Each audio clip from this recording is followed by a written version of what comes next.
जी हाँ, नमस्कार दोस्तों। आज के इस वीडियो में बात करेंगे सरकारी नौकरियों के फॉर्म के बारे में। अगर आप भी सरकारी नौकरी की तैयारी कर रहे हो, 2-3 साल से लगे हुए हो, तो यहाँ पे आपके लिए बहुत अच्छा सुनहरा मौका है सरकारी नौकरी के लिए। यहाँ पे आप आवेदन कर सकते हो। 70 से 80 हज़ार के ऊपर यहाँ पे वैकेंसीज अवेलेबल है। दोस्तों, यहाँ पे इस बार मैं वैकेंसीज वो लेके आया हूँ जिसमें कंपटीशन बहुत कम है और हो सकता है कहीं ना कहीं आपका इन 70,000 वैकेंसीज में नाम आ जाए, सिलेक्शन हो जाए। क्योंकि यहाँ पे ये जो सारी वैकेंसीज है, यह वैकेंसीज यहाँ पे 10-12 पास है, सीधी भर्ती वाली है। कई वैकेंसीज में सिंगल पेपर होगा खाली एक, और यहाँ पे बहुत कम कट ऑफ जाती है। इसके अलावा बहुत कम लोग यहाँ पे इन वैकेंसीज में अप्लाई करते हैं। यह सारी वैकेंसीज दिसंबर महीने की रहने वाली है और लास्ट डेट जो अंतिम तिथि इनकी रहने वाली है 31 दिसंबर 2024। यानी कि हो सकता है किसी फॉर्म की डेट 15 दिसंबर, किसी की 20 दिसंबर, 27 दिसंबर के आसपास यहाँ पे हो सकती है। सीपीडब्ल्यूडी जैसे कि यहाँ पे सेंट्रल पब्लिक वर्क डिपार्टमेंट, पहले भी मैं आपको बता चुका हूँ, 27 दिसंबर इसकी लास्ट डेट है। आपको फिर से क्लियर कर दूं, यह वैकेंसी हर 2-3 साल में आती रहती है। बहुत कम लोगों को पता रहता है, बहुत कम लोग अप्लाई करते हैं, लेकिन आपको हो सकता है सिलेक्शन हो जाए यहाँ पे इस वैकेंसी के लिए, अगर आप अच्छी सी थोड़ी सी तैयारी कर लेते हो तो। यहाँ पे जो वैकेंसी है उसकी मैं डिटेल्स बता देता हूँ। यहाँ पे G2 लिखा हुआ है, यानी कि ग्रेड 2 है इसका नाम। क्लर्क में यहाँ पे ग्रेड 2 की वैकेंसी है और सुपरवाइजर की वैकेंसी है निकली हुई है 8,501 पदों पे। इसके अलावा ये जो वैकेंसी है, इसके ऑनलाइन एप्लीकेशन स्टार्ट होंगे 28 नवंबर 2024 से, जो कि यहाँ पे 27 दिसंबर 2024 तक चलेंगे। तो आराम से आप यहाँ पे इसके ऑफिशियल जो वेबसाइट है CPWD सेंट्रल पब्लिक वर्क डिपार्टमेंट.gov.in पे जाके अप्लाई कर सकते हो। अप्लाई कैसे करना है, क्या करना है, क्या स्कीम रहेगी, सब कुछ मैं समझा दूंगा आपको डिटेल में। फिलहाल मेरा यहाँ पे ये उद्देश्य इस वीडियो को बनाने का आपको बताना कि यहाँ पे कौन कौन सी वैकेंसीज निकले हुए हैं। तो तैयारी कंटिन्यू रखिए आप। यहाँ पे ये जो वैकेंसी है G2 सुपरवाइजर की, ये 12th और ग्रेजुएशन पास सभी लोगों के लिए है, चाहे वह किसी भी स्ट्रीम से अगर आपने एलिजिबल हो कर रखी है, फाइनल ईयर चल रहा है तो भी आप आवेदन कर सकते हो। 18 से 40 साल के बीच में अगर आप आते हो तो 5 साल का SC/ST वालों को और 3 साल का यहाँ पे OBC वालों को एक तरीके से रिलैक्सेशन मिलता है एज में, यानी कि एक तरीके से छूट मिलती है।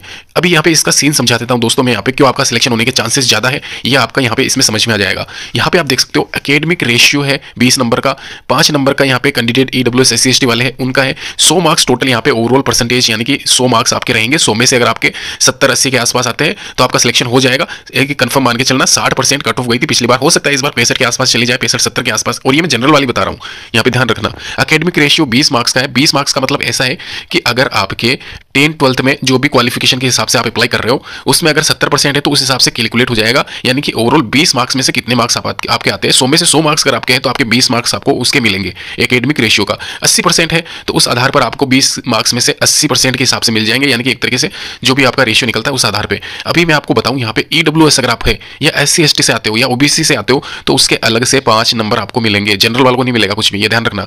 इसके अलावा जो भी EWS या SC/ST या OBC वाला अगर BPL फैमिली से भी बिलोंग करता है या हैंडीकैप भी है अगर वो, तो उसके 5 मार्क्स अलग से जुड़ेंगे। इसके अलावा दोस्तों एक और क्लियर कर दूं मैं, यहाँ पे अभी चेंजेस हो गया है।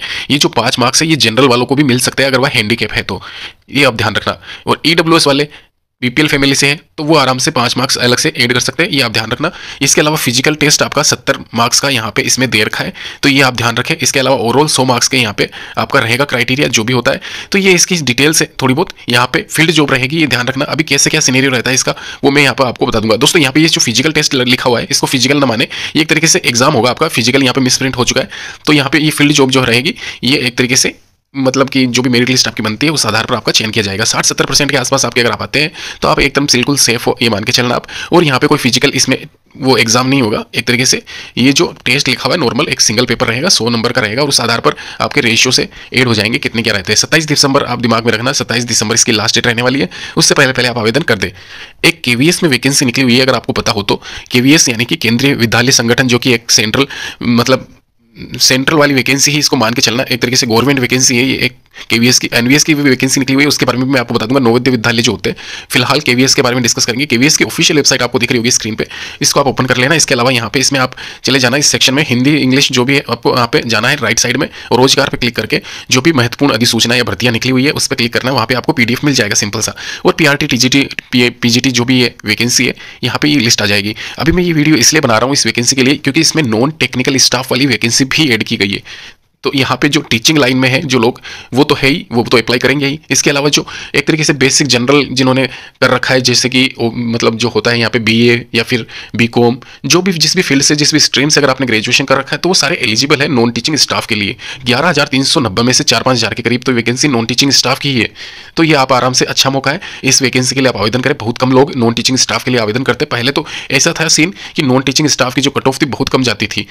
कई लोगों में मतलब कई कैटेगरी में, जैसे कि SC ST या फिर विकलांग वाली श्रेणी में तो 30-30, 40-40% पे भी पास हुए हैं 3-4 साल पहले। तो इसलिए मैं कहता हूँ यहाँ पे ऐसी वैकेंसीज को आप चूज करें जहाँ पे सिलेक्शन होने के बहुत ज़्यादा चांसेस रहते हैं। फिर आपका होता क्या है, सिलेक्शन होने के चांसेस बढ़ जाते हैं। आपकी थोड़ी बहुत मेहनत करी हुई होती है 2-3 साल में, तो वो एक तरीके से आपका सिलेक्शन हो सकता है, ये मान के चलना। यहाँ पे देखो लिखा हुआ है मैक्सिमम और मिनिमम एज, तो ये एक तरीके से एज क्राइटेरिया है पर्टिकुलर जिस भी पोस्ट के लिए आप आवेदन कर रहे हो उसके हिसाब से। इसमें आपका यहाँ पे सिलेबस और सैलरी भी मैंने बता रखा है। यहाँ पे आप देख सकते हो पे स्केल, पे लेवल कौन सा चल रहा है किस पोस्ट के लिए, और उसकी सैलरी क्या है वो भी आपके सामने यहाँ पे दिख रही होगी। टीचर में एग्जाम पैटर्न क्या रहेगा PGT TGT के लिए। इसके अलावा यहाँ पे नीचे स्क्रॉल करोगी तो जो भी म्यूजिक टीचर है उसके लिए भी आपको दिख जाएगा, लाइब्रेरियन के लिए दिख जाएगा। ये एक इंडिविजुअल सिलेबस में मैं लेके आया हूँ जो कि सब में नॉर्मल बेसिक या फिर सेम रहने वाला है, जैसे कि यहाँ पर reasoning, computer knowledge, Hindi, English, ये आप देख लेना पॉज करके। एक लास्ट फाइनल वैकेंसी के बारे में चर्चा करूंगा। समाज कल्याण विभाग में वैकेंसी है SWD यानी कि इंडियन सोशल वेलफेयर डेवलपमेंट।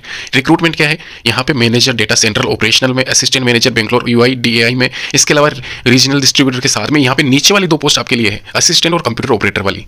देख लीजिए यहाँ पे जो नंबर ऑफ वैकेंसीज है 13,400 पदों पे all over India online mode के माध्यम से आप आवेदन कर सकते हो। ये सारी वैकेंसी सिलेक्टेड जो रीजन्स होते हैं, हेडक्वार्टर्स होते हैं, वहाँ पे ज्वाइनिंग होने वाली है। सेंट्रल वाली वैकेंसी है, अच्छी खासी सैलरी इसमें मिलती है। 26/12/2024 इसकी लास्ट डेट है। www.swd.gov.in पे जाके आप अप्लाई कर सकते हो। इंडिविजुअल वैकेंसी की लिस्ट अगर मैं बताऊँ तो 3,000 के करीब मैनेजर वाली पोस्ट है डेटा सेंट्रल ऑपरेशनल में।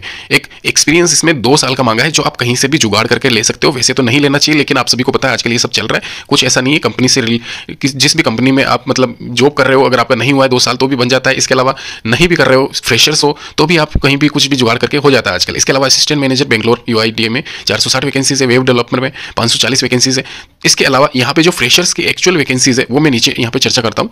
5,300 वैकेंसीज असिस्टेंट ग्रेड 2 की है और 2400 कंप्यूटर ऑपरेटर की है। तो इनको आप टारगेट करें, आपका सिलेक्शन हो सकता है। लेकिन जो कट ऑफ है वो इनको छोड़ के ऊपर वाली जो सारी वैकेंसीज थी उनमें ज़्यादा कम जाएगी, ये आप ध्यान रखना, क्योंकि वहाँ पे एक्सपीरियंस वाले पोस्ट है। तो वो एक्सपीरियंस मैंने आपको बता ही दिया है क्या सीन है इसमें। तो आप आराम से आवेदन करें, निश्चित रहिए सिलेक्शन होने के पूरे चांसेस इसमें रहते हैं। क्वालिफिकेशन की बात की जाए 10th 12th पास, ग्रेजुएशन पास अगर आप हो, इंडिविजुअल में क्वालिफिकेशन भी आपसे शेयर कर दूंगा कि किस पोस्ट के लिए क्या क्वालिफिकेशन चाहिए होगी। तो यहाँ पे ये पूरी डिटेल्स मैंने आपको बता दी है। अच्छी खासी वैकेंसीज है सारी की सारी।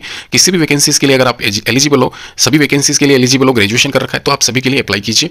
और कहीं ना कहीं आपका सिलेक्शन होना ये तय है। 1-2 महीने में, 3 महीने ज़्यादा से ज़्यादा यहाँ पे इसमें लगेंगे सारी वैकेंसीज को कंप्लीट होने में। यहाँ पे सैलरी देख सकते हो इंडिविजुअल किसी भी वैकेंसी की। तो वो भी आपको डाउट हो किसी भी वैकेंसी से लेके, तो नीचे कमेंट बॉक्स में जरूर आप अपना कमेंट करें, लाइक करें, शेयर करें इस वीडियो को। धन्यवाद।